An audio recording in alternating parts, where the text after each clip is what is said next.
Ganga Express, an international courier service. TSRTC ఉద్యోగుల కోసం మరో వినూత్న ప్యాకేజీని ప్రవేశపెట్టింది. వారసత్వ ఉద్యోగం వద్దు అనుకునే కుటుంబానికి ఇచ్చే అదనపు ఆర్థిక సాయాన్ని టీఎస్ఆర్టీసీ 5 లక్షలకు పెంచింది. ఆర్టీసీలో పనిచేస్తూ చనిపోయిన ఉద్యోగిపై ఆధారపడిన అతని కుటుంబ సభ్యులు తమకు వారసత్వ ఉద్యోగం అక్కర్లేదని రాతపూర్వకంగా తెలియజేస్తే వారికి ఈ ప్రయోజనం దక్కుతుందట. కొంతకాలం సంస్థలో పెండింగ్ లో ఉన్న ఈ విషయమై తాజాగా నిర్ణయం తీసుకున్నారు. వారసత్వ ఉద్యోగం వద్దన్న చనిపోయిన ఉద్యోగి కుటుంబానికి ఆర్టీసీ ఇప్పటి వరకు ఆ ఉద్యోగి కేటగిరీని బట్టి 1,00,000 నుంచి 1,00,000 వరకు అదనపు ఆర్థిక సాయం ఇస్తోంది.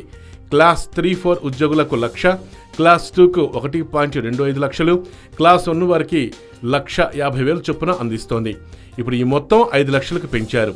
ఏ తరగతి ఉద్యోగికైనా అందరికీ ఒకే విధంగా ఇంతే మొత్తాన్ని అందిస్తామని, ఈ సాయం ఈ నెల 4 నుంచి చనిపోయిన ఉద్యోగుల కుటుంబీకులకు మాత్రమే వర్తిస్తుందని సర్క్యులర్లో వివరించారు.